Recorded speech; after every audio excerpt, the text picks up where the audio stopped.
आप सभी का स्वागत है आचार्य कुलम बिहार के इस ऑनलाइन प्लेटफॉर्म पर। और मैं हूं नवीन सर। देखिए, आज बिहार के जो शिक्षक अभ्यर्थी हैं उनके बीच एक न्यूज काफ़ी वायरल हो रही है।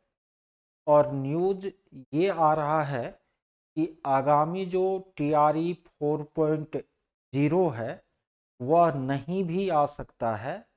और यदि आएगा भी तो प्राइमरी की सीटें नहीं रहेगी। और इस न्यूज़ के वायरल होने के पीछे का जो आधार है वह आप लोग स्क्रीन पर देख रहे होंगे। इस वीडियो में मैं जो भी अभ्यर्थी हैं उनके बीच इनकी जो सत्यता है उनको रखूँगा। और वैकेंसी आएगी कि नहीं आएगी इनके बारे में भी बताऊंगा। बस आप लोगों से कहना ये होगा कि यदि आप शिक्षक भर्ती परीक्षा की तैयारी में जुटे हैं तो इस चैनल को सब्सक्राइब करने, क्योंकि इस चैनल पर मैं बहुत जल्द जो है नियमित रूप से टीआरई 4 की तैयारी के लिए वीडियो अपलोड करने वाला हूं जो आप लोगों के लिए फायदेमंद साबित होंगे। और कोई यदि हमारे लाइव क्लास से जुड़ना चाहते हैं तो वो भी स्क्रीन पर जो नंबर चल रहा है उन पर व्हाट्सएप कर सकते हैं। तो चलिए हम लोग सबसे पहले ये समझते हैं कि आज जो न्यूज आया है वो न्यूज है क्या। आप लोग स्क्रीन पर देख रहे होंगे श्री जयप्रकाश यादव जो माननीय सदस्य विधानसभा से प्राप्त तारांकित प्रश्न संख्या जो शिक्षा से संबंधित है 69, यानी जयप्रकाश यादव जो विधानसभा सदस्य हैं उन्होंने आपको शिक्षा मंत्री से एक तारांकित प्रश्न पूछा। क्या प्रश्न पूछा कि क्या यह बात सही है कि अररिया जिला सहित प्रदेश में लगभग 75,000 प्राथमिक मध्य माध्यमिक एवं उच्च माध्यमिक सरकारी विद्यालय है जहां 1,72,00,000 से ज्यादा छात्र हैं। छात्र शिक्षक के अनुपातिक विसंगति के साथ पढ़ते हैं।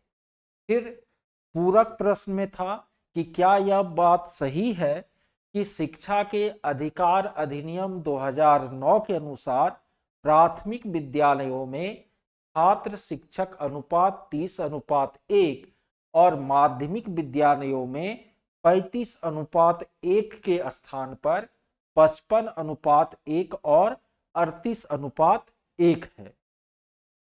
यदि उपर्युक्त खंडों के उत्तर स्वीकारात्मक है तो क्या सरकारी विद्यालयों में छात्र शिक्षक अनुपात की विसंगतियों को दूर करने का विचार रखती है?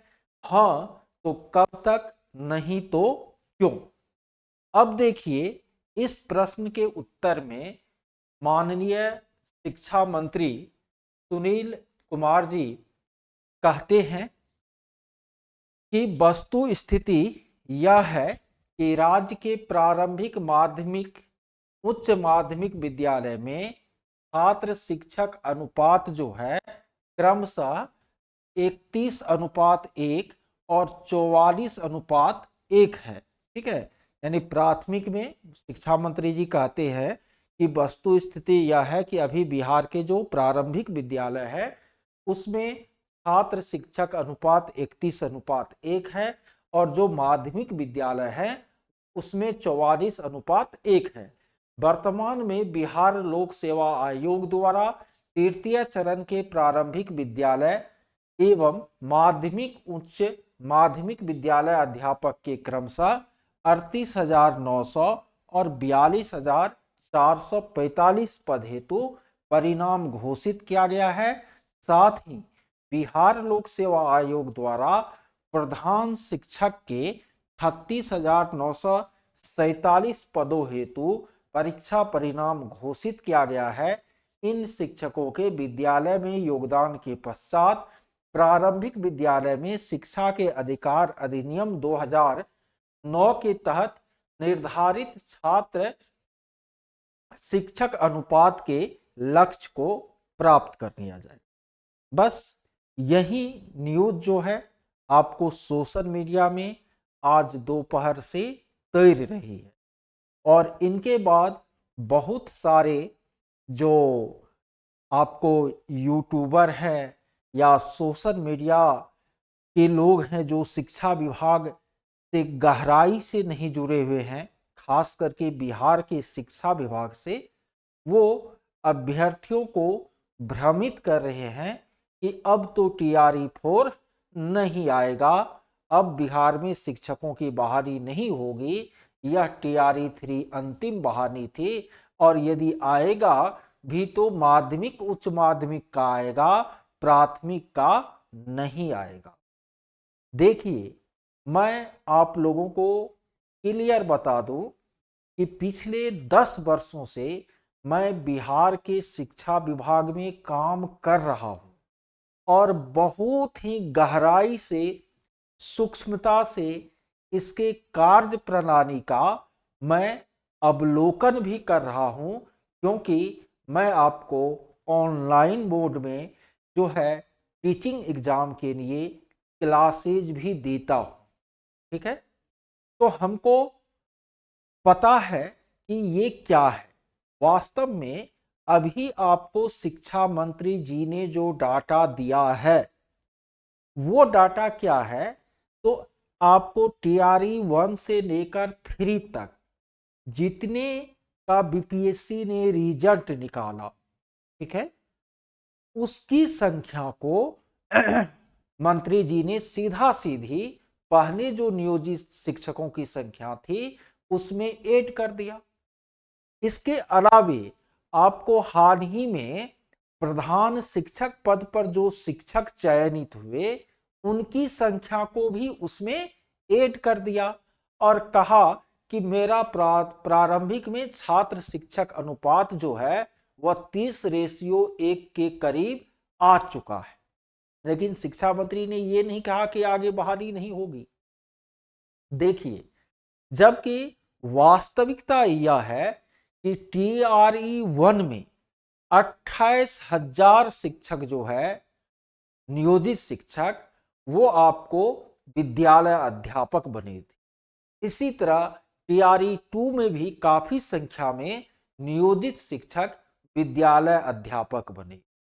अभी जो प्रधान शिक्षक और प्रधानाध्यापक का रिजल्ट आया है तो इस पद पर भी वही चयनित हुए हैं जो पहले से शिक्षक हैं। तो अब ये जो सारे शिक्षक विद्यालय अध्यापक बने या प्रधान शिक्षक प्रधानाध्यापक बने, तो उनका जो पहले वाला सीट है वो वास्तव में वैकेंट है, लेकिन इसका डाटा अभी गवर्नमेंट तक क्लियर रूप से नहीं पहुंचा है। तो गवर्नमेंट जो है ये चीज लिखने का काम किया, लेकिन जब TRE आप लोग कुछ दिन पहले अपर मुख्य सचिव का जो स्टेटमेंट आया था उसमें उन्होंने कहा था कि अभी TRE 3 इनके बाद जो है आपको हेड मास्टर, हेड टीचर, सक्षमता, इन सब का दिसंबर में पोस्टिंग किया जाएगा। उसके बाद जब आपको पत्रकार ने पूछा कि क्या TRE 4 की वैकेंसी आएगी या स्टेट में इतने लोग उत्तीर्ण किए वह आगे तैयारी जारी रखे, तो उन्होंने कहा कि पहले हमको इसको पूरा करने दीजिए और उसके बाद जो नेट वैकेंसी होगी उन पर आपको आगे बहाली की प्रक्रिया होगी। आप मुख्यमंत्री जी जो सक्षमता वाले को नियुक्ति पत्र दे रहे थे 20 नवंबर को, उस दिन भी उन्होंने इंगित किया कि जो शिक्षा विभाग में और वैकेंट पद है उनको भर लीजिए। आप लोगों को याद होगा के पाठक का जब समय चल रहा था, TRE 2 जो है वो खत्म हुआ और उस समय में के पाठक ने कहा था बिहार के जो भी आपको डाइट और डाइट कॉलेज थे उसमें भ्रमण के क्रम में डाइट में जो पढ़ रहे थे छात्र 22-24 के सेशन में, तो यह भी बिहार बोर्ड को वह आदेशित किया था कि इनकी परीक्षा आप समय से पहले ले लीजिए, जिससे कि ये जो है टीआरई 4 जो अगस्त में होगी उसमें यह शामिल हो सके। लेकिन बीच में हुआ क्या, तो टीआरई 3 आया और वह परीक्षा कैंसिल हुआ। वही परीक्षा आपको टीआरई 4 टीआरई 3 पुनर्परीक्षा जो है जुलाई में जाके हुई। ठीक है, इसीलिए अब इनका ट्रांसफर के पाठक जी चले गए, सिद्धार्थ जी आए हैं। तो सब अधिकारी के काम करने का तरीका गति अलग अलग होता है, तो थोड़ा ये टीआरई 3 वाला लेंदी प्रोसेस हो गया। तो अब यदि ये खत्म होगा, पोस्टिंग होगी, उनके बाद वैकेंसी की गणना होगी। और जो भी आपको तैयारी करने वाले छात्र हैं जो अभी स्टेट उत्तीर्ण के हैं, यदि थोड़ा सा भी हो जाएगा कि सरकार आपको नहीं निकालना चाहती है, तो तुरंत वह आंदोलन शुरू कर देगी। और उसका प्रभाव क्या होगा, चुनावी वर्ष है, सरकार के पास वैकेंट सीट है, निश्चित रूप से आपको फरवरी मार्च तक वैकेंसी देखने को मिलेगी।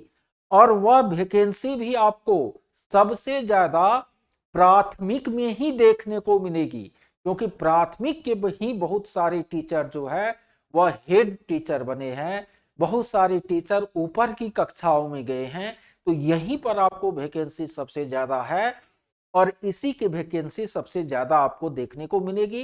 हालांकि मध्य माध्यमिक और उच्चतर माध्यमिक की भी पर्याप्त वैकेंसी है और वो आएगी। तो इसलिए जो भी टीआरई 4 की तैयारी कर रहे हैं उनसे मेरा कहना होगा कि आप लोग बिल्कुल नहीं घबराए, इन खबरों से हतोत्साहित नहीं हो, अपनी पढ़ाई को जारी रखे, कंटिन्यू रखे और एक बड़ी वैकेंसी आपको चुनाव से पूर्व आएगी। उनके बाद भी वैकेंसी आपको आते रहेगी। अब ये टीआरई वाला जो कॉन्सेप्ट है यह लगातार चलता रहेगा। हाँ, सीटें कम आएगी लेकिन ये चलता रहेगा। ठीक है, इसीलिए तैयारी से किसी को विमुख नहीं होना है, हतोत्साहित नहीं होना है, मोटिवेट रहना है, पढ़ाई करनी है। पढ़ाई कभी बेकार नहीं जाती। ठीक है, तो चलिए इस वीडियो में इतना ही। आप लोग को यदि यह वीडियो अच्छा लगा तो अधिक से अधिक लोगों तक आप शेयर कर दीजिए, जिससे उन सभी को भी सही जानकारी प्राप्त हो पाए। धन्यवाद।